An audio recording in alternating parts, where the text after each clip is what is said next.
ইরানে নতুন করে ভূমিকম্প, আবারও পারমাণবিক গুজব। পারমাণবিক কর্মসূচি নিয়ে ইসরায়েলের সাথে যুদ্ধের পর সকলের নজর ইরানের দিকে। উত্তরের সেমনান এলাকার পরে এবার দক্ষিণের কেরমান। ১.৫ মাসের ব্যবধানে আবার ভূমিকম্পে কেঁপে উঠল ইরানের একাংশ, আর তা ঘিরেই শুরু হলো জল্পনা। আমেরিকা ও জার্মানির ভূকম্পন পর্যবেক্ষণ সংস্থার দেওয়া তথ্য থেকে জানা যাচ্ছে, রিখটার স্কেলে ৫ অগাস্টের ভূমিকম্পের মাত্রা ছিল ৫.৭ এরও বেশি। ইরানে ভূমিকম্প কোনো নতুন ঘটনা নয়। দেশটির ভৌগোলিক অবস্থানের কারণে প্রায়ই সেখানে মাটি কেঁপে ওঠে। কিন্তু সাম্প্রতিক সময়ে যে ভূমিকম্পগুলো হচ্ছে তা নিয়ে নতুন করে জল্পনা শুরু হয়েছে। এর কারণ, এই ভূমিকম্পগুলো হচ্ছে এমন এক সময়ে যখন ইরানের পরমাণু কর্মসূচি নিয়ে ইসরায়েল এবং আমেরিকার সঙ্গে তাদের সম্পর্ক চরম উত্তেজনাময়। ইরানের দক্ষিণাঞ্চলে ৫.৭৩ মাত্রার একটি ভূমিকম্প আঘাত হেনেছে। তবে এই ভূমিকম্প নিছক কোনো প্রাকৃতিক ঘটনা নয়, বরং এটি ইরান এবং আন্তর্জাতিক মহলে নতুন করে পারমাণবিক পরীক্ষার গুজব ছড়িয়ে দিয়েছে।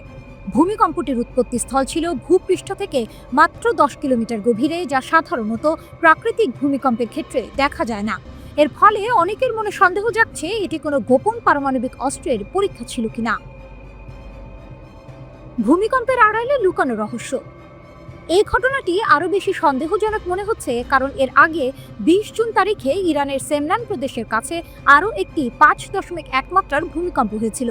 সেমনান এলাকাটি ইরানের সামরিক ও ক্ষেপণাস্ত্র কমপ্লেক্সের কাছে অবস্থিত। এই দুটি ভূমিকম্পই অগভীর হয় এবং সামরিক স্থাপনার কাছাকাছি ঘটায় আন্তর্জাতিক পর্যবেক্ষকদের মধ্যে পারমাণবিক পরীক্ষার গুঞ্জন তীব্র হয়েছে। যদিও ইরান সরকার এবং স্থানীয় সংবাদ সংস্থাগুলো জানিয়েছে যে ভূমিকম্পে কোনো হতাহত বা বড় ধরনের ক্ষয়ক্ষতি হয়নি, কিন্তু এই ঘন ঘন ভূমিকম্পের ঘটনা সাধারণ মানুষের মনেও প্রশ্ন তৈরি করছে। এই ভূমিকম্পগুলো এমন এক সময় ঘটছে যখন ইসরায়েলের সাথে ইরানের পারমাণবিক কর্মসূচি নিয়ে ১২ দিনের যুদ্ধ শেষ হয়েছে। এই যুদ্ধে ইসরায়েল প্রথমে ইরানের গুরুত্বপূর্ণ পারমাণবিক স্থাপনাগুলোতে বোমা হামলা চালায় এবং পরে মার্কিন যুক্তরাষ্ট্র যোগ দেয়। মার্কিন যুক্তরাষ্ট্র বাংকার বাস্টার বোমা ব্যবহার করে ইরানের পারমাণবিক কেন্দ্রগুলো ধ্বংস করার চেষ্টা করে এবং দাবি করে যে ইরানকে পারমাণবিক নিরস্ত্রীকরণ করা হয়েছে। কিন্তু ইরান দৃঢ়ভাবে এই দাবি প্রত্যাখ্যান করেছে। তারা জোর দিয়ে বলেছে যে সাময়িক বিপর্যয় সত্ত্বেও তাদের পারমাণবিক কর্মসূচি অব্যাহত রয়েছে। ইরানকে পারমাণবিক পরীক্ষা চালাচ্ছে। যদিও ভূমিকম্প বিশেষজ্ঞরা এবং আন্তর্জাতিক পর্যবেক্ষকরা প্রাথমিকভাবে জানিয়েছেন যে এই ভূমিকম্পগুলো প্রাকৃতিক কারণে হয়েছে, তবুও এই বিষয়ে কোনো চূড়ান্ত সিদ্ধান্ত নেওয়া যায়নি। ইরানের ভৌগোলিক অবস্থান, যা আলপাইন হিমালয় ভূকম্পীয় অঞ্চলের মধ্যে পড়ে, এটিকে ভূমিকম্প প্রবণ করে তোলে। প্রতি বছর দেশটিতে প্রায় ২,১০০টি ভূমিকম্প হয়, যার মধ্যে ১৫ থেকে ১৬টি ৫.০ বা তার বেশি মাত্রার। তবে এই সাম্প্রতিক ভূমিকম্পগুলোর গভীরতা এবং সময়কাল পারমাণবিক পরীক্ষার গুজবে নতুন মাত্রা যোগ করেছে। এখন প্রশ্ন হলো, এই ভূমিকম্পগুলো কি শুধুই প্রকৃতির খেয়াল, নাকি এর আড়ালে ইরানের গোপন পারমাণবিক কর্মসূচির কোনো ইঙ্গিত লুকিয়ে আছে?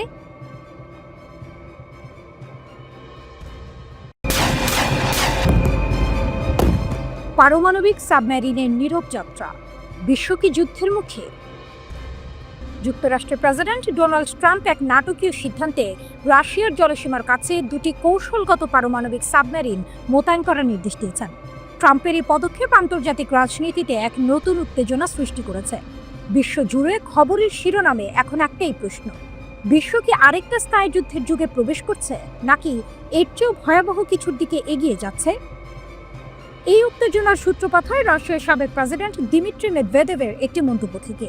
তিনি যুক্তরাষ্ট্রকে সতর্ক করে বলেন, তাদের কল্পিত ডেড হ্যান্ড কতটা বিপজ্জনক হতে পারে সে বিষয়ে ট্রাম্পের সচেতন থাকা উচিত।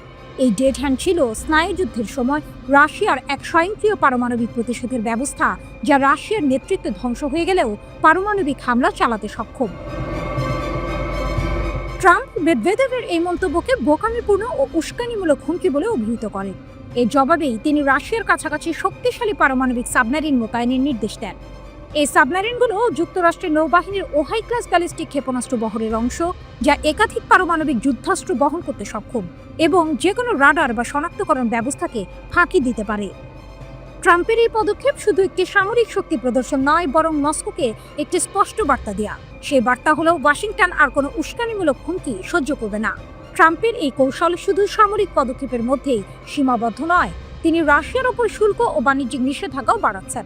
এর মাধ্যমে তিনি বিশ্বকে বুঝিয়ে দিতে চাইছেন যারা রাশিয়ার পক্ষে থাকবে তাদেরও এর মূল্য দিতে হবে। এর ফলে ভারত ও ব্রিক্স জোটের মতো দেশগুলোকেও ট্রাম্পের শাস্তিমূলক ব্যবস্থার মুখে পড়তে হয়েছে। এই পরিস্থিতি ইউক্রেন যুদ্ধের প্রেক্ষাপটে আরও জটিলতা তৈরি করেছে। ইউক্রেন রাশিয়া যুদ্ধ এখন ৪র্থ বছরে পড়েছে এবং এই যুদ্ধই এখন বিশ্বজুড়ে অস্থিরতার মূল কারণ হিসেবে বিবেচিত হচ্ছে। ট্রাম্প বারবার রাশিয়াকে যুদ্ধবিরতি ও শান্তি আলোচনার জন্য সময়সীমা বেঁধে দিয়েছেন, কিন্তু মস্কো এই চাপকে অগ্রাহ্য করে চলেছে। ট্রাম্পের সাবমেরিন মোতায়েনের সিদ্ধান্ত প্রমাণ করে যে পারমাণবিক অস্ত্রের বিষয়টি ইউক্রেন যুদ্ধের সঙ্গে কতটা গভীরভাবে জড়িয়ে গেছে। বিশেষজ্ঞরা বলছেন যে কোনো ভুল পদক্ষেপ, সেটা মৌখিক হোক বা কৌশলগত, এই দীর্ঘস্থায়ী সংঘাতে এক নতুন মাত্রা যোগ করতে পারে। আটলান্টিক ইনস্টিটিউটের পারমাণবিক কৌশল বিষয়ক বিশ্লেষক এলেনা পেট্রোভের মতে, ট্রাম্পের এই পদক্ষেপ একদিকে যেমন আগ্রাসন রোধ করতে পারে, অন্যদিকে রুশদের ভুলভাবে কোনো কিছু বোঝার আশঙ্কাও বাড়িয়ে দিতে পারে। তিনি বলেন, শব্দের গুরুত্ব আছে। যখন কেউ পারমাণবিক প্রতিশোধের হুমকি দেয়, তখন আমাদের তা গুরুত্ব সহকারে নিতে হবে। এখন প্রশ্ন হলো, এই পারমাণবিক উত্তেজনা কি কূটনীতির জায়গা দখল করবে, নাকি বিশ্ব পরমাণু উত্তেজনার এক নতুন যুগে প্রবেশ করবে? বর্তমান পরিস্থিতিতে দুই পরাশক্তির মধ্যে যে সামান্য আস্থা ছিল, তাও এখন ভেঙে পড়ার পথে। সাম্প্রতিক বছরগুলোতে গুরুত্বপূর্ণ পরমাণু চুক্তি ভেঙে যাওয়ার পর আনুষ্ঠানিক আলোচনার অনুপস্থিতি এই পরিস্থিতিকে আরও বিপজ্জনক করে তুলেছে। এই মুহূর্তে পুরো বিশ্ব তাকিয়ে আছে যুক্তরাষ্ট্র ও রাশিয়ার পরবর্তী পদক্ষেপের দিকে। পারমাণবিক অস্ত্রের এই যুগে সামান্য ভুল বোঝাবুঝিও কয়েক মিনিটের মধ্যে ভয়াবহ বিপর্যয়ে রূপ নিতে পারে। ট্রাম্পের এই পদক্ষেপ কি শেষ পর্যন্ত কূটনৈতিক সমাধানে পথ খুলে দেবে, নাকি যুদ্ধের দামামা বাজিয়ে দেবে, সেটাই এখন দেখার বিষয়।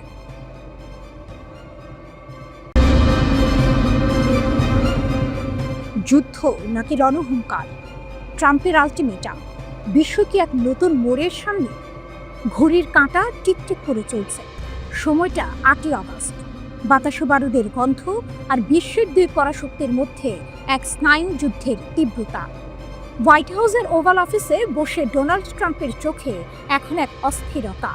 তার দেয়া ২৪ ঘন্টার আলটিমেটামের সময়সীমা অনেক আগেই পেরিয়ে গেছে, কিন্তু রাশিয়া ইউক্রেন যুদ্ধ শেষ হয়নি। বরং রুশ প্রেসিডেন্ট পুতিন তার আক্রমণ আরও তীব্র করেছেন। ট্রাম্পের প্রাক নির্বাচনী প্রতিশ্রুতি ব্যর্থ হয়েছে, আর এখন তার ধৈর্য প্রায় শেষ। এক সময়কার বন্ধু পুতিন এখন তার চক্ষু সুদ। ট্রাম্প একটি চূড়ান্ত আলটিমেটাম জারি করেছেন, ৮ই আগস্টের মধ্যে রাশিয়াকে যুদ্ধবিরতিতে সম্মত হতে হবে। কিন্তু পুতিন কি মাথা নত করবে? ক্রেমলিনে বসে পুতিন হয়তো মুচকি হাসছেন, কিন্তু তিনি ভালো করেই জানেন পারমাণবিক শক্তিধর কোনো দেশকে হুমকি দেয়া এতটা সহজ নয়। এই পরিস্থিতিতে হঠাৎই ট্রাম্পের সঙ্গে তীব্র বাক্য বিনিময় শুরু হয়েছে রাশিয়ার সাবেক প্রেসিডেন্ট দিমিত্রি মেদভেদেভের। মেদভেদেভ ট্রাম্পের এই আলটিমেটামকে খেলা বলে কটাক্ষ করেছেন, আর ট্রাম্পও তাকে ব্যর্থ প্রেসিডেন্ট বলে পাল্টে আক্রমণ করেছেন।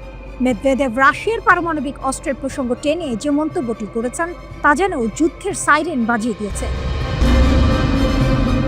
সোশ্যাল মিডিয়া দেয়া এক পোস্টে মেদভেদেভের বক্তব্যকে অত্যন্ত উস্কানিমূলক অভিহিত করে ট্রাম্প বলেছেন, মেদভেদেভের এই বোকামি এবং উস্কানিমূলক কথাগুলো কেবল সাধারণ বক্তব্যের চেয়েও যদি বেশি কিছু হয়, তাই আমি দুটি পারমাণবিক সাবমেরিনকে উপযুক্ত অঞ্চলে মোতায়েন করার নির্দেশ দিয়েছি।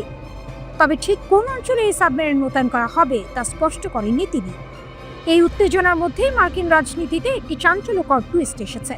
মার্কিন পররাষ্ট্রমন্ত্রী মার্কো রুবিওকে যখন মার্কিন যুক্তরাষ্ট্র ও রাশিয়ার মধ্যে সম্ভাব্য সামরিক সংঘাতের বিষয়ে প্রশ্ন করা হয়, তখন তার মন্তব্য যেন এক ভিন্ন সুর এনে দেয়। রুবিও অকপটে স্বীকার করেন যে মার্কিন যুক্তরাষ্ট্র এবং রাশিয়ার মধ্যে সরাসরি যুদ্ধ হওয়া প্রায় অসম্ভব। তার মতে দুই দেশই বিশ্বের সবচেয়ে বড় পারমাণবিক শক্তিধর। এমন একটি যুদ্ধ শুরু হলে এর ফল হবে ভয়াবহ। তিনি বলেন, এটি এমন কিছু নয় যা আমরা কখনো দেখতে পাব। কিন্তু রুবিওর এই মন্তব্য শান্তি প্রতিষ্ঠা করে না, বরং নতুন এক আশঙ্কার জন্ম দেয়। তিনি মনে করেন মূল ভয়টা যুদ্ধ নিয়ে নয়, বরং ছোটখাটো ভুল বোঝাবুঝি বা সংঘাতের কারণে সৃষ্ট উত্তেজনার বৃদ্ধি নিয়ে। যেহেতু প্রচলিত সামরিক সক্ষমতার দিক থেকে রাশিয়া যুক্তরাষ্ট্রের সঙ্গে পেরে উঠবে না, তাই তারা হয়তো শেষ পর্যন্ত কৌশলগত পারমাণবিক অস্ত্রের মতো ঝুঁকিপূর্ণ পথ বেছে নিতে পারে। রুবিওর এই বিশ্লেষণ যেন এক অন্ধকার ভবিষ্যতের ইঙ্গিত দেয়। ট্রাম্পের আলটিমেটাম, মেদভেদেভের হুমকি আর রুবিওর সাবধান বাণী সব মিলিয়ে পরিস্থিতি এখন এক সূক্ষ্ম ভারসাম্যহীনতার ওপর দাঁড়িয়ে আছে। 8ই অগস্ট কি সত্যিই কোনো যুদ্ধের ঘণ্টা বাজাবে, নাকি পুতিন শেষ মুহূর্তে ট্রাম্পের কথায় সাড়া দেবেন, নাকি দুই পরাশক্তির এই আলটিমেটাম আর পাল্টা হুমকির খেলা শেষ পর্যন্ত নতুন কোনো সংঘর্ষের জন্ম দেবে? পুরো বিশ্ব এখন শ্বাসরুদ্ধকর প্রতীক্ষায়।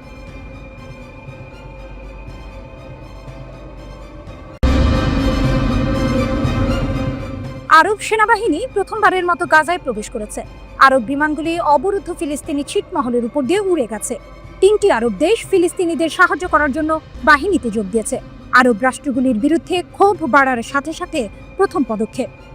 ফিলিস্তিনি ছিটমহলে ব্যাপক দুর্ভিক্ষ সংকট তীব্রতর হচ্ছে। সংযুক্ত আরব আমিরাত, জর্ডান এবং মিশরের বিমানগুলি গাজায় বিমান থেকে সাহায্য প্যাকেজ ফেলেছে, ইসরায়েল জানিয়েছে। ইসরায়েলি অবরোধ অব্যাহতভাবে বিমান ও স্থল আক্রমণের মধ্যে ফিলিস্তিনিদের অনাহারে রাখার সময় এটি ঘটে। গাজার প্রতিবেশী মিশর প্রথমবারের মতো গাজায় বিমান থেকে সাহায্য পাঠানোর কাজে অংশগ্রহণ করেছে, যা একটি উল্লেখযোগ্য পরিবর্তন। ফিলিস্তিনিদের খাদ্য সরবরাহের জন্য পর্যাপ্ত ব্যবস্থা না নেওয়ার জন্য আরব জনসাধারণ কায়রোর তীব্র সমালোচনা করে। মিশরের সাথে গাজার দীর্ঘ সীমান্ত রয়েছে, যা বর্তমানে ইসরায়েল দ্বারা দখলকৃত এবং ইহুদি রাষ্ট্রের সাথে তাদের সম্পর্ক রয়েছে। উত্তর এবং দক্ষিণ গাজায় মানবিক সহায়তা প্যাকেজ ফেলা হয়েছে। আইডিএফ নিশ্চিত করেছে ইসরায়েলের রাজনৈতিক নির্দেশে এই অভিযান পরিচালিত হয়েছে। ইসরায়েল, সংযুক্ত আরব আমিরাত, জর্ডান এবং মিশর বিমান থেকে সহায়তা অভিযান সফলভাবে সম্পাদনের জন্য ঘনিষ্ঠভাবে সহযোগিতা করেছে। আন্তর্জাতিক সমালোচনার মুখে ইসরায়েল মানবিক সাহায্য প্রবাহের উপর বিধিনিষেধ শিথিল করতে বাধ্য হয়েছে। ইসরায়েল দাবি করেছে গাজায় ইচ্ছাকৃতভাবে দুর্ভিক্ষের অভিযোগ দূর করার জন্য এই প্রচেষ্টা চালানো হচ্ছে। কিন্তু ইসরায়েলের সবচেয়ে ঘনিষ্ঠ মিত্র মার্কিন যুক্তরাষ্ট্র স্বীকার করেছে যে গাজায় দুর্ভিক্ষ বাস্তব। আইডিএফ বিশ্বব্যাপী সহযোগিতার মাধ্যমে গাজার বেসামরিক চাহিদা পূরণে তাদের প্রতিশ্রুতির ওপর জোর দিয়েছে। এটি চলমান গাজা সংঘাতের মধ্যে সাহায্য সরবরাহের সর্বশেষ বহুজাতিক প্রচেষ্টা। আগামী দিনে গাজার মানবিক পরিস্থিতির উন্নতির জন্য আরও পদক্ষেপ নেওয়ার আশা করা হচ্ছে।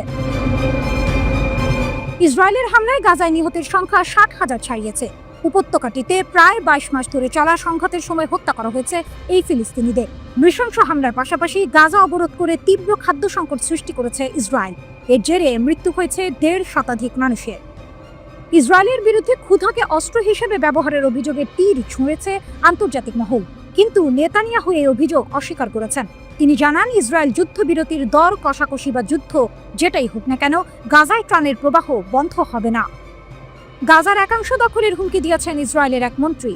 দেশটির নিরাপত্তা মন্ত্রিসভার সদস্য জিফ এলকিন বলেন, হামাসকে চাপে ফেলতেই এমন পদক্ষেপ নেওয়া হতে পারে। ব্রিটিশ বার্তা সংস্থা রয়টার্স এই খবর জানিয়েছে। যুক্তরাজ্য ও ফ্রান্স ঘোষণা দিয়েছে, ইসরায়েল গাজায় যুদ্ধবিরতিতে রাজি না হলে দেশ দুটি চলতি বছরের সেপ্টেম্বরেই ফিলিস্তিনকে রাষ্ট্র হিসেবে স্বীকৃতি দেবে। একই সঙ্গে সৌদি আরব, মিশর, কাতার ও আরব লীগের সমর্থনে একটি যৌথ ঘোষণায় বলা হয়েছে, 2 রাষ্ট্রভিত্তিক সমাধানের অংশ হিসেবে হামাসকে গাজার শাসন ত্যাগ করতে হবে এবং অস্ত্র ফিলিস্তিনি কর্তৃপক্ষের হাতে তুলে দিতে হবে। আমেরিকার সবচেয়ে উন্নত ক্ষেপণাস্ত্র প্রতিরক্ষা ব্যবস্থা terminal high altitude area defence third ইন্টারসেপ্টরের মজুদ কমে যাওয়ায় পেন্টাগন থেকে শুরু করে প্রতিরক্ষা বিশেষজ্ঞরা সবাই উদ্বিগ্ন। আর এর মূলে রয়েছে গত মাসে ইরানের সঙ্গে ইসরায়েলের 12 দিনের যুদ্ধ। CNN এর প্রতিবেদন অনুযায়ী জুনে ইরানের বিরুদ্ধে ইসরায়েলের 12 দিনের যুদ্ধে মার্কিন যুক্তরাষ্ট্র তার উচ্চমানের থার্ড ক্ষেপণাস্ত্র ইন্টারসেপ্টরের প্রায় 1/4 হারিয়েছে। ইরানের ব্যাপক ব্যালিস্টিক ক্ষেপণাস্ত্র হামলার প্রতিক্রিয়ায় আমেরিকা 100টিরও বেশি, এমনকি সম্ভবত 150টিরও বেশি থার্ড ইন্টারসেপ্টর নিক্ষেপ করেছে। এটি আমেরিকার অত্যাধুনিক বিমান প্রতিরক্ষা ব্যবস্থার এক উল্লেখযোগ্য অংশ। মোট 7টি থার্ড সিস্টেমের মধ্যে 2টি ইসরায়েলে মোতায়েন করা হয়েছিল।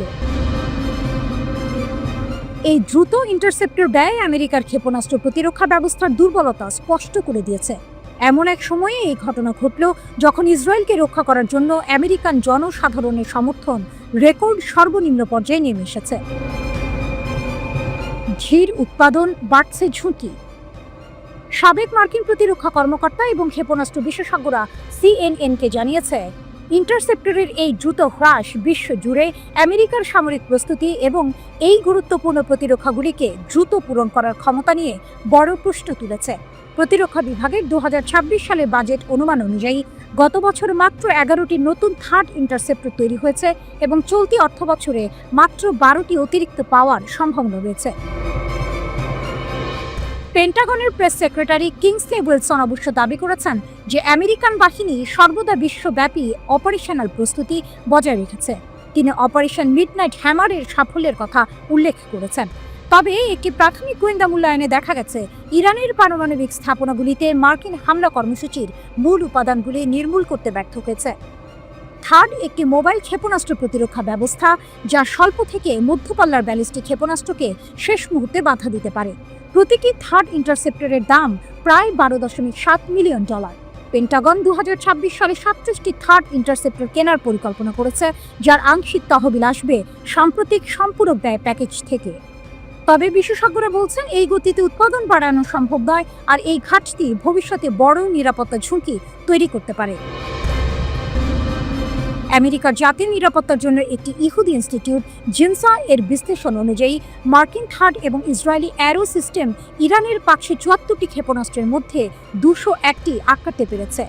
এর প্রায় অর্ধেকই থার্ড দ্বারা ধ্বংস হয়েছে। এটি জনবহুল এলাকায় আঘাত হানার সময় ইসরায়েলের অ্যারো মজুদের সীমাবদ্ধতা প্রকাশ করে। জিনসা এর তথ্য বিশ্লেষণে দেখা গেছে যুদ্ধের অগ্রগতির সাথে সাথে ক্ষেপণাস্ত্র আটকের কার্যকারিতা কমে গেছে। প্রথম সপ্তাহে ইরানের ক্ষেপণাস্ত্র অনুপ্রবেশের হার ছিল 8%, যা দ্বিতীয় সপ্তাহে 16% এবং যুদ্ধবিরতি কার্যকর হওয়ার আগে যুদ্ধের শেষ দিনে 25% পর্যন্ত পৌঁছেছিল। বিশেষজ্ঞরা মনে করছেন থার্ড সিস্টেম স্থাপনই ইসরায়েলের সীমিত ইন্টারসেপ্টর রিজার্ভের ইঙ্গিত দেয়। অবসরপ্রাপ্ত ঊর্ধ্বতন মার্কিন সেনা কর্মকর্তা এবং সাবেক জ্যেষ্ঠ প্রতিরক্ষা কর্মকর্তারা সিএনএনকে জানিয়েছেন যে সাম্প্রতিক 12 দিনের যুদ্ধের আগেও মার্কিন যুক্তরাষ্ট্রের ইন্টারসেপ্টের মজুদ নিয়ে উদ্বেগ ছিল। বিশেষ করে চীনের বিরুদ্ধে প্রতিরোধ বজায় রাখতে গুরুত্বপূর্ণ উন্নত ইন্টারসেপ্টরের মাত্রা অত্যন্ত কম ছিল। একজন কর্মকর্তা বলেছেন, যখন তিনি জানতে পেরেছিলেন যে থার্ড মজুদ কতটা সীমিত, তখন তিনি অবাক হয়েছিলেন এবং মনে করেন ওয়াশিংটনের আরও ইন্টারসেপ্টের প্রয়োজন এবং সেগুলো দ্রুত তৈরি করা দরকার। মধ্যপ্রাচ্যের উত্তপ্ত বালুকানাময় প্রান্তরে একটি নতুন নীরব গর্জন শোনা যাচ্ছে। চাপা গুঞ্জন আর ফিসফিসানি বলছে ইরান হয়তো বিশ্বের সবচেয়ে শক্তিশালী অস্ত্রের মালিকানা দাবি করতে চলেছে, একটি আন্তঃমহাদেশীয় ব্যালিস্টিক ক্ষেপণাস্ত্র। এর নাম খোররামশার-5। যদি এই খবর সত্য হয়, তবে ইরান যোগ দেবে হাতে গোনা কয়েকটি দেশের এলিট ক্লাবে, যাদের হাতে রয়েছে এমন বিধ্বংসী ক্ষমতা। ইরানের রহস্যময় পদক্ষেপ। কয়েকদিন ধরে খোররামশার-5 এর ক্ষমতা নিয়ে বাতাসে ভাসছে চাঞ্চল্যকর খবর। দাবি করা হচ্ছে এই ক্ষেপণাস্ত্রের পাল্লা 12,000 কিলোমিটার, গতি ম্যাক 16 এবং এটি বহন করতে পারে 2 টন ওজনের ওয়ারহেড। ভাবুন একবার, এই পাল্লায় সমগ্র মার্কিন যুক্তরাষ্ট্র চলে আসে এর নিশানায়। এই সংখ্যাগুলো কি বাস্তব নাকি নিছকই জল্পনা? প্রশ্নটা এখানে। সাধারণত ইরানের প্রতিরক্ষা মন্ত্রণালয় বা Islamic revolutionary guards corps IRGC এর মহাকাশ বাহিনী তাদের বড় সামরিক সাফল্যের ঘোষণা বেশি ঢাকঢোল পিটিয়ে করে থাকে। কিন্তু খোররামশার-5 এর ক্ষেত্রে ব্যাপারটা ভিন্ন। এই খবর এসেছে অনানুষ্ঠানিক সূত্র থেকে, যা রহস্য আরও বাড়িয়ে তুলেছে। কিছু সংবাদ মাধ্যম তো 2023 সালের খোররামশার-4 পরীক্ষার পুরনো ভিডিওকেই নতুন বলে চালিয়ে দিয়েছে। কিন্তু এর মানে এই নয় যে এই ক্ষেপণাস্ত্রের অস্তিত্ব নেই।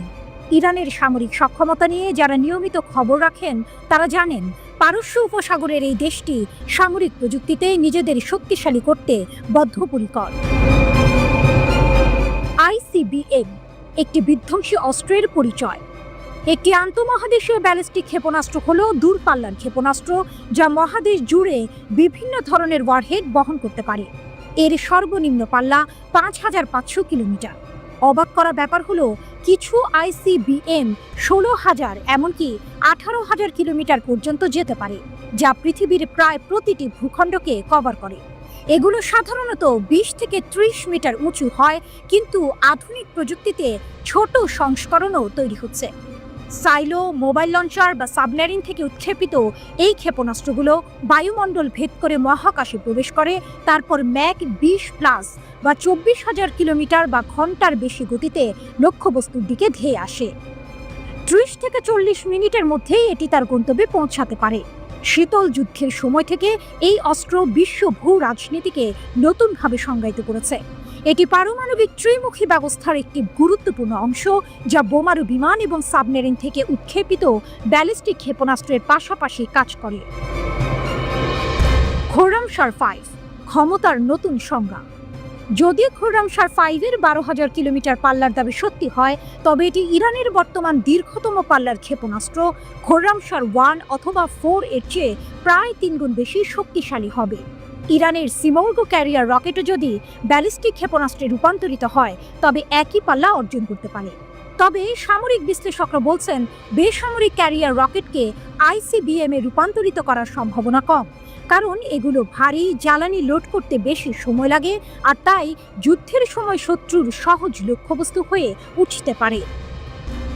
খোরামশার-5-এর ম্যাক 16 গতি ইঙ্গিত দেয় যে ইরানের ক্ষেপণাস্ত্র প্রযুক্তি অনেক উন্নত হয়েছে। এই গতিতে একটি ওয়ারহেডকে সঠিকভাবে লক্ষ্যবস্তুতে পৌঁছে দিতে হলে অত্যাধুনিক পুনঃপ্রবেশ যানের প্রয়োজন। ইরান ইতিমধ্যেই হাইপারসনিক ফাতাহ ক্ষেপণাস্ত্র পরীক্ষা করে এই সক্ষমতা প্রমাণ করেছে, যা ম্যাক 15 গতি অর্জন করে। এই ক্ষেপণাস্ত্রের তৃতীয় চমকপ্রদ বৈশিষ্ট্য হল এর 2 টনের ওয়ারহেড প্যালোড, যা আমেরিকার বাংকার বাস্টার বোমার সমতুল্য। যদিও এই প্যালোডের সঠিক পাল্লা এখনও স্পষ্ট নয়, ইরানের প্রতিরক্ষা মন্ত্রী ব্রিগেডিয়ার জেনারেল আজিজ নাসিরজাদে জুন মাসে হাইপারসনিক গতিতে 2 টনের একটি রেকর্ড ব্রেকিং ওয়ারহেড পরীক্ষার কথা জানিয়েছেন। যদিও তিনি আইসিবিএম এর প্রসঙ্গে এই ওয়ারহেডের কথা উল্লেখ করেননি, তবে এটি ইঙ্গিত দেয় যে ইরান অত্যন্ত শক্তিশালী প্যালোড তৈরির সক্ষমতা অর্জন করেছে। জুনের শুরুর দিকে মধ্যপ্রাচ্যের আকাশে যখন শান্তির ক্ষীণ আলো উঁকি দিচ্ছিল, তখনই তা হঠাৎ করেই অন্ধকারে ডুবে গেল। কোনো পূর্বাভাস ছাড়াই ইসরায়েল অতর্কিত হামলা চালালো ইরানের মাটিতে।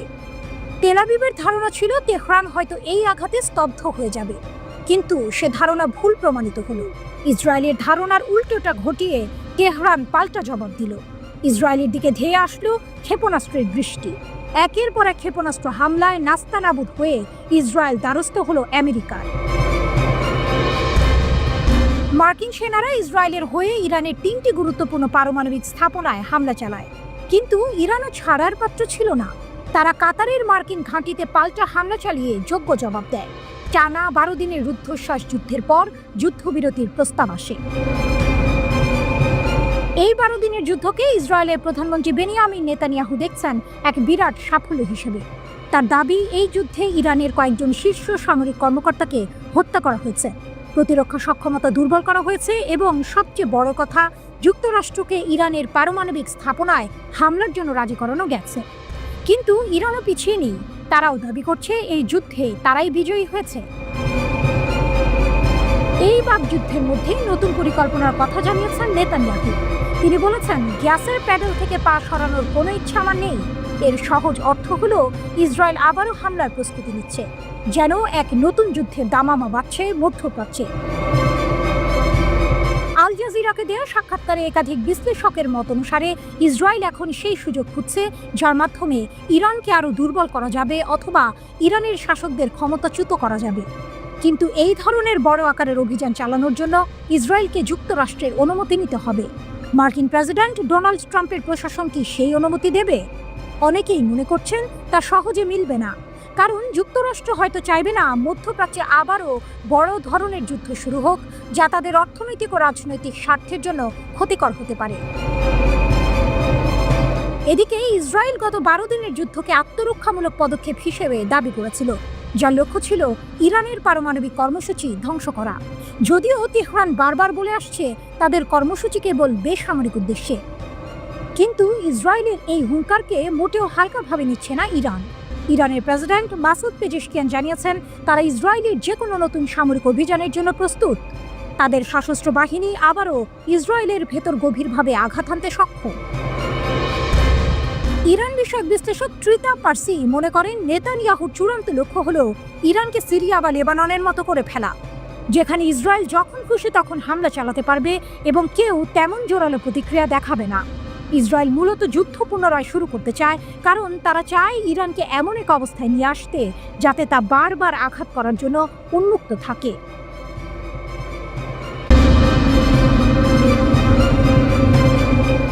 ওমান সাগরের বিস্তীর্ণ নীল জলরাশি, দিগন্তে সূর্যের রক্তিম আভা, কিন্তু এই শান্ত দৃশ্যপটের আড়ালে লুকিয়ে আছে এক তীব্র উত্তেজনা। যখন বিশ্ব ভাবছিল ইরান হয়তো এই আক্রমণের পর দুর্বল হয়ে পড়েছে, তখনই ওমান সাগরের বুকে ঘটল এক অবিশ্বাস্য ঘটনা, এক সাহসী পদক্ষেপ যা বিশ্বকে দেখিয়ে দিল ইরানের অদম্য শক্তি আর ইস্পাত কঠিন মনোবল। ওমান সাগরের বুকে ধীর গতিতে এগিয়ে চলেছে মার্কিন ডেস্ট্রয়ার ইউএসএস ফিটজেরাল্ড। তার বিশাল আকৃতি যেন ক্ষমতার প্রতীক। হঠাৎ দিগন্তে একটি বিন্দুর মতো কিছু দেখা যায়। সেটি দ্রুত বড় হতে থাকে একটি ইরানি নৌবাহিনীর হেলিকপ্টার। মার্কিন ডেস্ট্রয়ার ইউএসএস ফিটজেরাল্ড ধীর গতিতে ইরানের তত্ত্বাবধানে থাকা জলসীমার দিকে এগিয়ে আসছিল, কিন্তু তেহরান তার সার্বভৌমত্ব রক্ষায় অটল। ইরানি সেনাবাহিনীর নৌবাহিনীর তৃতীয় নৌ অঞ্চল নেদাজা থেকে একটি দ্রুত প্রতিক্রিয়াশীল হেলিকপ্টারকে মোতায়েন করা হলো। এটি ছিল কেবল একটি হেলিকপ্টার নয়, এটি ছিল ইরানের আত্মমর্যাদার প্রতীক। ইরানি হেলিকপ্টারটি দ্রুত মার্কিন যুদ্ধজাহাজের উপর দিয়ে উড়ে যায়। হেলিকপ্টারের পাইলট স্পষ্ট রেডিও সতর্কবার্তা প্রদান করে মার্কিন জাহাজটিকে ইরানের জলসীমা থেকে দূরে থাকার নির্দেশ দেয়। মার্কিন যুদ্ধজাহাজের ক্রুরা হতবাক। পিছু হটো, নইলে পদক্ষেপের মুখোমুখি হও। ইরানের প্রতিরক্ষা মন্ত্রীর এই বজ্র কণ্ঠ যেন প্রতিধ্বনিত হচ্ছিল ওমান সাগরের বাতাসে। মার্কিন ফিটজেরাল্ড পিছু হটার আগে হেলিকপ্টারটিকে লক্ষ্য করে হামলা চালানোর হুমকি দেয় বলে অভিযোগ।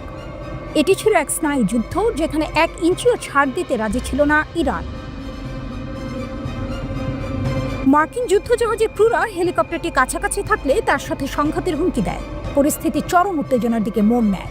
ঠিক তখনই ইরানের সেনাবাহিনীর বিমান প্রতিরক্ষা কমান্ড হস্তক্ষেপ করে। তাদের নির্দেশ আসে স্পষ্ট ও অটল। ইরানি বিমান প্রতিরক্ষা কমান্ড হেলিকপ্টারটিকে সম্পূর্ণ বিমান প্রতিরক্ষা সুরক্ষায় ঘোষণা করে এবং আমেরিকান ডেস্ট্রয়ারকে তার পথ পরিবর্তন করার নির্দেশ দেয়।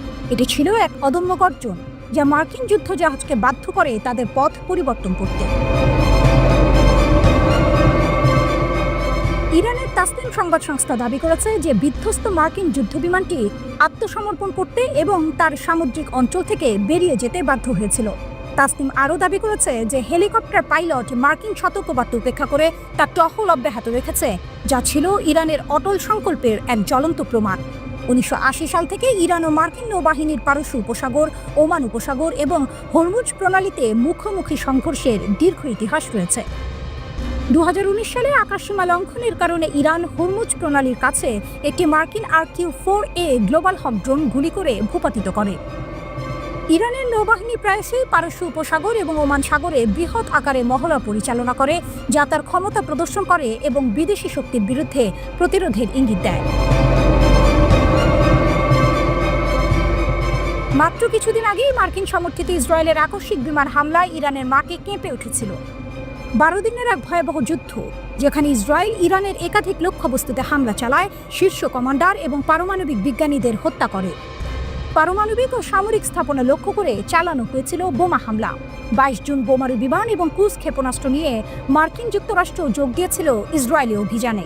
24 জুন ইরানের পারমাণবিক স্থাপনায় মার্কিন বোমা হামলার পর এক ভঙ্গুর যুদ্ধবিরতি কার্যকর হয়েছিল। মার্কিন হামলা সত্ত্বেও ইরান এখনও পারমাণবিক অস্ত্র চায়, এক বিশেষজ্ঞের ভয়ঙ্কর সতর্কবার্তা। আমেরিকা আর ইসরায়েলের একের পর এক হামলা সত্ত্বেও ইরান কি এখনও পারমাণবিক অস্ত্রের স্বপ্ন দেখছে? একজন শীর্ষ নিরাপত্তা বিশেষজ্ঞের সতর্কবার্তা কিন্তু তেমনই ইঙ্গিত দিচ্ছে। তিনি বলছেন, ইরানের সবচেয়ে বিপজ্জনক ক্ষমতা হলো কূটনীতিকে নিজেদের স্বার্থে ব্যবহার করা, আর এর লক্ষ্য একটাই, পারমাণবিক অস্ত্রের চূড়ান্ত লক্ষ্য। ফাউন্ডেশন ফর ডিফেন্স অফ ডেমোক্রেসিজের ইরান প্রোগ্রামের senior director Behnam Ben Taleblu Fox News ডিজিটালকে বলেছেন, ইরানের পরবর্তী পদক্ষেপ হবে মেরামত, পুনর্গঠন এবং নতুন করে সবকিছু সাজানো। কিন্তু প্রশ্ন হলো, তারা এটা কিভাবে করবে? আন্তর্জাতিক সম্প্রদায়ের সাথে ফ্লার্ট করে নাকি সম্পূর্ণ অন্ধকারে চলে গিয়ে? এটা এখনো দেখার বাকি, তিনি যোগ করেন। গত মাসে ইরানের পারমাণবিক কর্মসূচিতে মার্কিন যুক্তরাষ্ট্র এবং ইসরায়েলের হামলার পর ফোর্দো, ইস্পাহান এবং নাতানজ পারমাণবিক স্থাপনা গুরুতরভাবে ক্ষতিগ্রস্ত হয়েছে বলে সরকারি মুখপাত্র ফাতেমে মোহেজেরানি নিশ্চিত করেছেন। তবে ক্ষতির পরিমাণ নিয়ে সন্দেহ রয়েছে, বিশেষ করে হামলার আগে ইরান কঠোর সুরক্ষিত স্থাপনা থেকে কোনো কোনো সমৃদ্ধ ইউরেনিয়াম বা সেন্ট্রিফিউজ সরিয়ে নিতে সক্ষম হয়েছিল কিনা তা নিয়ে প্রশ্ন উঠছে। যদিও ট্রাম্প প্রশাসন দাবি করেছে যে তারা 3টি স্থাপনা নিশ্চিহ্ন করে দিয়েছে, ইসরায়েলি কর্মকর্তারা বলছেন তারা পরিস্থিতি নিবিড়ভাবে পর্যবেক্ষণ করছেন। মার্কিন যুক্তরাষ্ট্র এবং ইসরায়েলের বিশেষজ্ঞরা বিশ্বাস করেন ইরান এখনও বাংকার ধ্বংসকারী বোমা থেকে ক্ষতির পরিমাণ মূল্যায়ন করছে এবং তারা যতটা সম্ভব পুনরুদ্ধার ও মেরামত করার চেষ্টা করবে, যার অর্থ তারা সময় কিনতে চাইবে। বেন তালেবলু বলেছেন, নিঃসন্দেহে সরকার এখনও একটি কূটনৈতিক কৌশল তৈরি করবে যা কাউকে আটকে রাখার জন্য এবং এই সরকারের জন্য যতটা সম্ভব সময় বের করার জন্য ডিজাইন করা হবে। রাষ্ট্রপতি ডোনাল্ড ট্রাম্প আলোচনা শুরু হতে পারে বলে ইঙ্গিত দিলেও ইরান এখনই আলোচনার জন্য তাড়াহুড়ো করতে নারাজ। ইরানি পররাষ্ট্রমন্ত্রী আব্বাস আরাকচি সিবিএস নিউজকে এক সাক্ষাৎকারে বলেছেন, আমি মনে করি না যে আলোচনা এত তাড়াতাড়ি পুনরায় শুরু হবে। কূটনীতির দরজা কখনোই বন্ধ হবে না। বেন তালেবলু যুক্তি দিয়েছেন যে তেহরান সম্ভবত আবারও IAEA-তে প্রবেশাধিকার সীমিত করার চেষ্টা করবে, কারণ তারা যে কোনো দর কষাকষির কৌশল ধরে রাখতে চাইবে। তার মতে ইরানের পরবর্তী পদক্ষেপ এবং সম্ভবত এই মুহূর্তে সবচেয়ে বিপজ্জনক ক্ষমতা হলো এর কূটনৈতিক ক্ষমতা। তিনি বলেন, এটি শাসক গোষ্ঠীর ক্ষমতা যে হয় দুর্বল হাতে আলোচনায় প্রবেশ করে এবং শক্তিশালী হাতে চলে যায়, অথবা তার প্রতিপক্ষের সামরিক বিজয়কে রাজনৈতিক বিজয়ে পরিণত হতে বাধা দেওয়ার চেষ্টা করে। যদি মার্কিন যুক্তরাষ্ট্র এবং ইরানের মধ্যে আলোচনা হয়, তা প্রত্যক্ষ বা পরোক্ষ হোক, ইরানিরা IAEA-তে প্রবেশাধিকার আটকে রাখবে। এটি ইতিমধ্যেই তাদের সবচেয়ে গুরুত্বপূর্ণ অস্ত্র, তিনি যোগ করেন।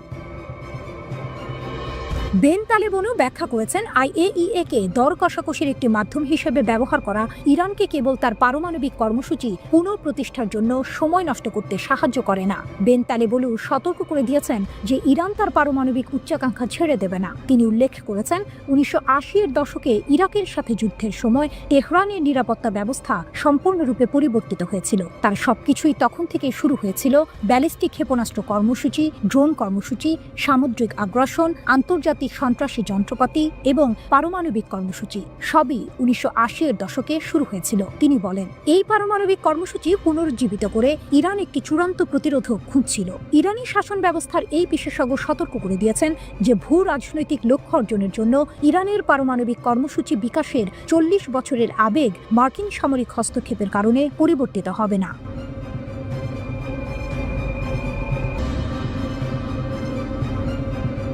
যুক্তরাষ্ট্রের মধ্যস্থতায় ইসরায়েল ও ইরানের মধ্যে যে যুদ্ধবিরতি হয়েছে তাতে 12 দিনের পাল্টাপাল্টি হামলার অবসান ঘটেছে। ইসরায়েলের প্রধানমন্ত্রী বেনিয়ামিন নেতানিয়াহু এই সংঘাতে নিজেদের বিজয় ঘোষণা করেছেন। ইরানও এই যুদ্ধে বিজয় দাবি করেছে। ইসরায়েলের দিকে 500টিরও বেশি ব্যালিস্টিক মিসাইল এবং প্রায় 1100টি ড্রোন হামলা চালায় ইরান। এত বিপুল সংখ্যক ক্ষেপণাস্ত্র ও ড্রোন হামলায় ইসরায়েলের অত্যাধুনিক ক্ষেপণাস্ত্র প্রতিরক্ষা ব্যবস্থা আয়রন ডোম পুরোপুরি কার্যকর ছিল না। ইসরায়েলি সংবাদ মাধ্যমগুলো জানিয়েছে, ইসরায়েলের ক্ষেপণাস্ত্র প্রতিরোধের হার কমে গিয়েছিল, তবে এর মূল কারণ স্পষ্ট নয়। ধারণা করা হচ্ছে ইসরায়েল তাদের ব্যয়বহুল ইন্টারসেপ্টর মিসাইলগুলো খুব প্রয়োজন ছাড়া ব্যবহার না করার কৌশল নিয়েছিল। টেলিগ্রাফের এক প্রতিবেদনে বলা হয়েছে, ইরানের 5 শতাধিক ক্ষেপণাস্ত্রের মধ্যে 222টি ঠেকাতে ইসরায়েলের প্রায় $1.5 বিলিয়ন খরচ হয়েছে। ক্লাস্টার বোমা ওয়ারহেড এবং ইসরায়েলের ক্ষয়ক্ষতি। দ্য টেলিগ্রাফের প্রতিবেদন অনুযায়ী 19 জুনের হামলায় ইরান তাদের ক্ষেপণাস্ত্রে একটি ক্লাস্টার বোমা ওয়ারহেড ব্যবহার করে। এই ওয়ারহেড প্রায় 8 কিলোমিটার এলাকার মধ্যে 20টি ছোট ছোট বিস্ফোরণ ঘটায়। এর মধ্যে একটি বিস্ফোরক আজর শহরে আঘাত হানে, যার শব্দ এবং ক্ষয়ক্ষতি ছিল ছোটখাটো রকেট বিস্ফোরণের মতো। ইরানের ক্ষেপণাস্ত্র সক্ষমতা বৃদ্ধি এবং ইসরায়েলের উদ্বেগ। একজন ইসরায়েলি সামরিক কর্মকর্তা জানিয়েছেন, ইরান প্রায় 400 ক্ষেপণাস্ত্র লঞ্চার ব্যবহার করেছিল, যার মধ্যে ইসরায়েল 200টিরও বেশি ধ্বংস করতে সক্ষম হয়। এতে ইরানের ক্ষেপণাস্ত্র অভিযানে কিছুটা হলেও বাধা সৃষ্টি হয়েছে। তবে তিনি ইরানের ক্ষেপণাস্ত্র উৎপাদন নিয়ে গভীর উদ্বেগ প্রকাশ করেছেন। তিনি বলেন, সংঘর্ষের শুরুতে ইরানের কাছে প্রায় 2000 থেকে 2500 ব্যালিস্টিক ক্ষেপণাস্ত্র ছিল, তবে তারা দ্রুত গণ উৎপাদন কৌশলের দিকে এগোচ্ছে। আগামী কয়েক বছরের মধ্যে তাদের ক্ষেপণাস্ত্রের মজুদ 8000 থেকে 20,000-এ উন্নীত হতে পারে। এই তথ্য ইসরায়েলের জন্য নতুন মাথা ব্যথার কারণ হয়ে দাঁড়িয়েছে। আয়রন ডোম নিয়ে ইরানিদের উপহাস ব্যাপক ক্ষয়ক্ষতি এড়াতে না পারায় ইসরায়েলের প্রতিরক্ষা ব্যবস্থা নিয়ে রীতিমতো রসিকতা করেছে ইরান। দেশটির গণমাধ্যমে আয়রন ডোমকে উপহাস করে কার্টুন বানানো হচ্ছে। ইসরায়েলি শহরগুলোতে আঘাত হানা ক্ষেপণাস্ত্রের ভিডিওতে বাজানো হচ্ছে বিপ্লবী গান। ইরানি কর্মকর্তারা মনে করছেন, ইসরায়েলের বিমান প্রতিরক্ষা ব্যবস্থাকে বিভ্রান্ত করার জন্য একই সঙ্গে ক্ষেপণাস্ত্র এবং ড্রোন ব্যবহার করা ছিল তাদের কৌশলগত সাফল্য। ইরানের আত্মবিশ্বাস তুঙ্গে। ইরানের রাষ্ট্রীয় টিভিতে আইআরজিসির deputy commander in chief major general Ali Fazli দাবি করেছেন, ইসলামী বিপ্লবের ৪৭ বছরের ইতিহাসে ইরান সবচেয়ে ভালো প্রতিরক্ষামূলক অবস্থানে রয়েছে। সামরিক প্রস্তুতি, অপারেশনাল সংহতি এবং যোদ্ধাদের মনোবলের দিক থেকে আমরা আগে কখনো এতটা উঁচুতে ছিলাম না। যদিও ইরানের ক্ষেপণাস্ত্র ও ড্রোন ভিত্তিক প্রতিরোধ ব্যবস্থা কিছুটা কৌশলগত শক্তি দেখিয়েছে, কিন্তু এর বড় ধরনের দুর্বলতাও উন্মোচিত হয়েছে। আধুনিক বিমান ও বৈদ্যুতিক যুদ্ধের সক্ষমতা আছে, এমন শক্তির বিরুদ্ধে শুধু এই ব্যবস্থা সেভাবে কাজ করে না। এই কৌশলগত ঘাটতি পূরণে ইরান এখন জরুরি ভিত্তিতে রাশিয়ার S-400 আকাশ প্রতিরক্ষা ব্যবস্থা ও Su-35 যুদ্ধ বিমান সংগ্রহের উদ্যোগ নেবে বলে ধারণা করা হচ্ছে। একই সঙ্গে চীনের কাছ থেকে যুদ্ধ বিমান নেওয়ার বিষয়টিকেও ইরান এখন বিবেচনা করবে, কেননা সম্প্রতি ভারত পাকিস্তান সংঘাতের সময় চীনের যুদ্ধ বিমান সক্ষমতা প্রমাণ করেছে।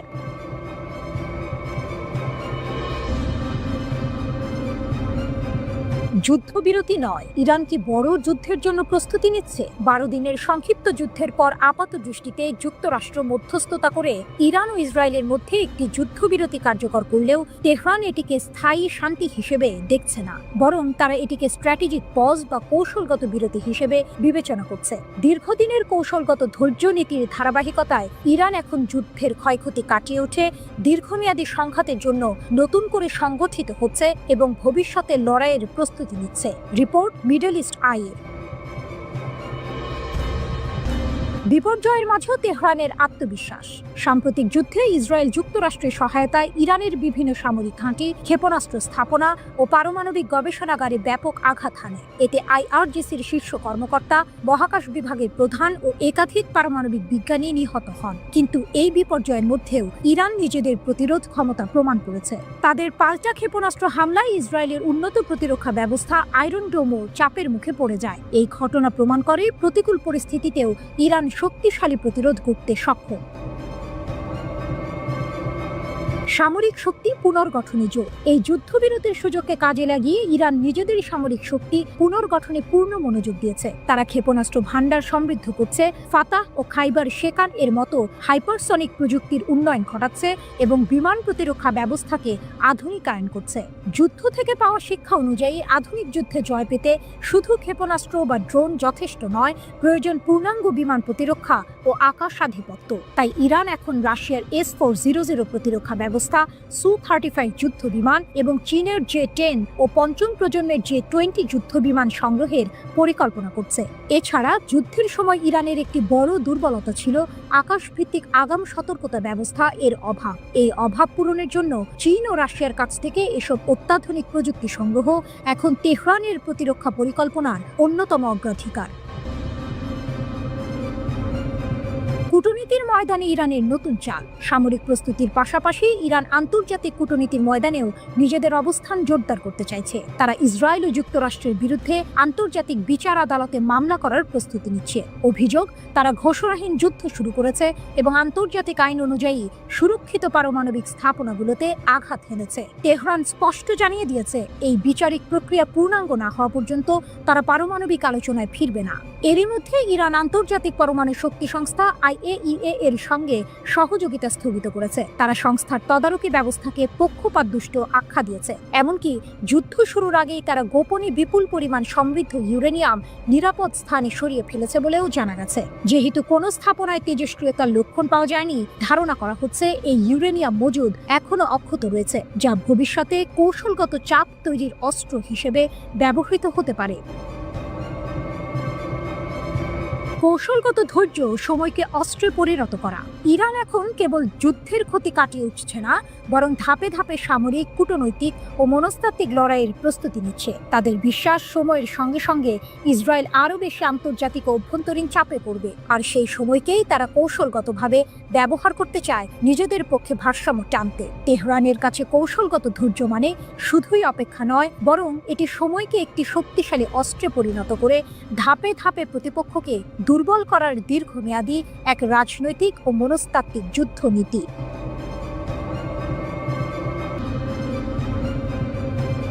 ইরান কেন এখনো বিপজ্জনক? ইসরায়েল ইরান সংঘাতের পর বিশ্ব জুড়ে প্রশ্ন উঠেছে, ইরান কি সত্যিই দুর্বল হয়ে পড়েছে? বিশেষজ্ঞরা বলছেন, পারমাণবিক স্থাপনায় মার্কিন হামলা এবং তাদের সহযোগীদের দুর্বল করে দেওয়া হলেও ইরান এখনো মারাত্মক বিপজ্জনক। টাইমস অফ ইসরায়েলের বিশ্লেষণ। 12 দিনের এই সংঘাতের ফলস্বরূপ ইরানের পারমাণবিক স্থাপনাগুলোতে মার্কিন বিমান হামলা চালানো হয়। The institute for national security স্টাডিজের সিনিয়র ইরান গবেষক বেনি সাপ্তির মতে, হামলায় ইরানের কিছু গুরুত্বপূর্ণ স্থান ক্ষতিগ্রস্ত হয়েছে এবং অস্ত্র উৎপাদন বিলম্বিত হতে পারে। কিন্তু সাপ্তি দাবি করেছেন, এই হামলা হুমকির প্রকৃতি মৌলিকভাবে পরিবর্তন করেনি। তিনি বলেছেন, ইরানের শাসনের মূল ভিত্তি এখনো অটুট রয়েছে এবং তারা আবার শক্তিশালী হয়ে উঠতে পারে।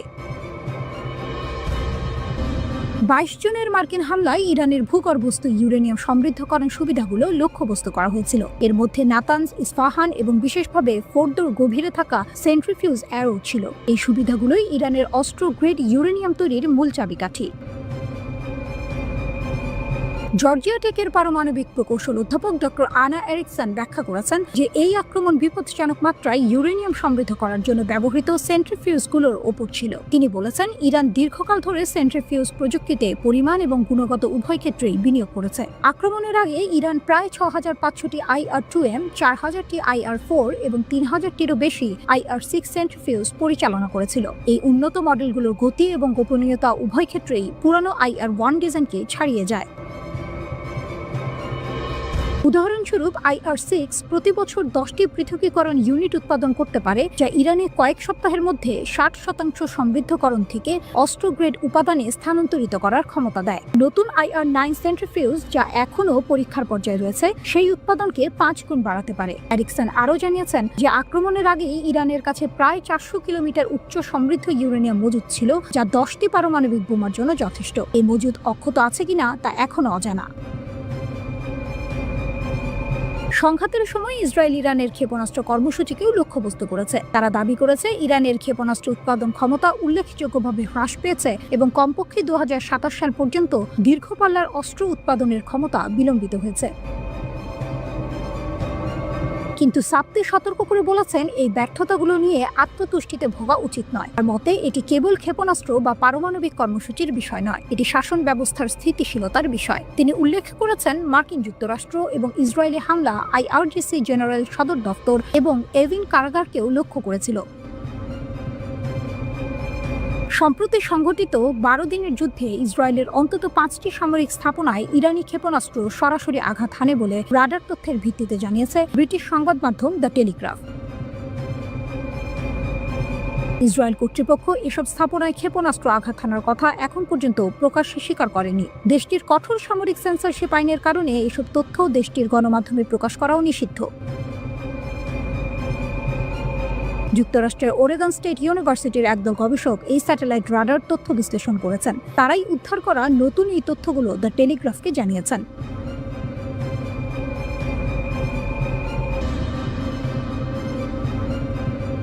ইরান যেন রণহুঙ্কার দিল। তাদের শীর্ষ সামরিক মুখপাত্র ব্রিগেডিয়ার জেনারেল আবুল ফজল শেখার্চি সাফ জানিয়ে দিয়েছেন, পশ্চিম এশিয়ায় অবস্থিত মার্কিন যুক্তরাষ্ট্র এবং ইসরায়েলের সকল সামরিক ঘাঁটি ইরানের হামলার আওতায়। শেখার্চি দাবি করেছেন, সাম্প্রতিক সংঘাতের জন্য মার্কিন যুক্তরাষ্ট্রই মূল দায়ী এবং ইরান তার আত্মরক্ষার জন্য ধ্বংসাত্মক প্রতিশোধ নিতে প্রস্তুত। শেখার্চি আল মায়াদিনকে দেয়া এক সাক্ষাৎকারে বলেছেন, ইরান যুদ্ধ শুরু করেনি, কিন্তু প্রতিপক্ষের ধ্বংসাত্মক হামলার জবাবে 12 দিনের মধ্যে কার্যকরভাবে পাল্টা জবাব হেনেছে। তিনি জোর দিয়ে বলেন, এই পাল্টা হামলায় শত্রুদের উল্লেখযোগ্য ক্ষতি হয়েছে। তার মতে, শক্তিশালী ইরানি প্রতিশোধমূলক অভিযান সহ্য করার পরেই প্রতিপক্ষরা যুদ্ধবিরতিতে বাধ্য হয়েছে। তিনি দাবি করেছেন, সংঘাত শেষ হওয়ার আগে শেষ ক্ষেপণাস্ত্র এবং ড্রোন ইরানি নিক্ষেপ করেছিল।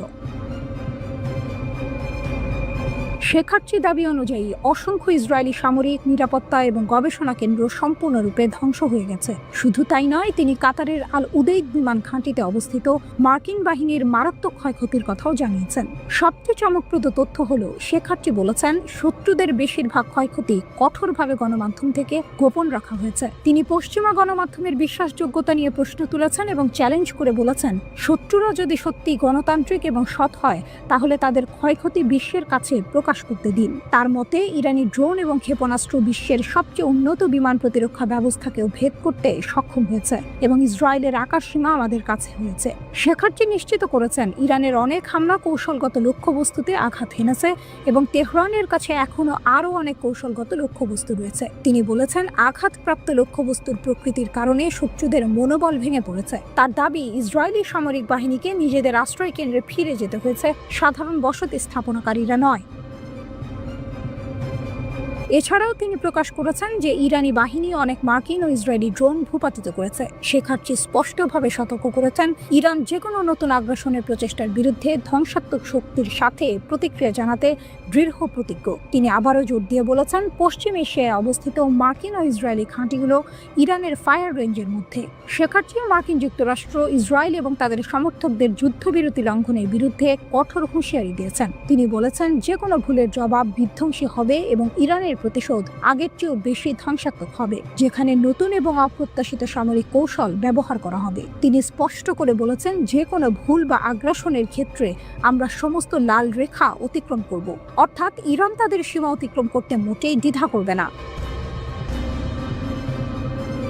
ইরানের প্রতিরক্ষা সক্ষমতা নিয়ে শেখার্চি গর্ব করে বলেছেন, দেশটির উন্নত এবং ধ্বংসাত্মক সামরিক শক্তি রয়েছে। তারা স্বাধীনভাবে অস্ত্র তৈরি করে, দ্রুত আপডেট করে এবং দীর্ঘস্থায়ী সংঘাতে জড়াতে ভয় পায় না। তিনি প্রতিশ্রুতি দিয়েছেন, আমাদের বিজ্ঞানী এবং প্রকৌশলীরা বিদেশি সহায়তা ছাড়াই অত্যাধুনিক অস্ত্র তৈরি করতে পারেন এবং ইরানের অস্ত্রাগার যে কোনো সংঘাতের ফলাফল পরিবর্তন করতে পারে। মার্কিন যুক্তরাষ্ট্রকে হুঁশিয়ারি দিয়ে তারা বলেছেন, তারা যে কোনো আগ্রাসনের প্রতিক্রিয়ায় ইরানের তিক্ততার স্বাদ পাবে।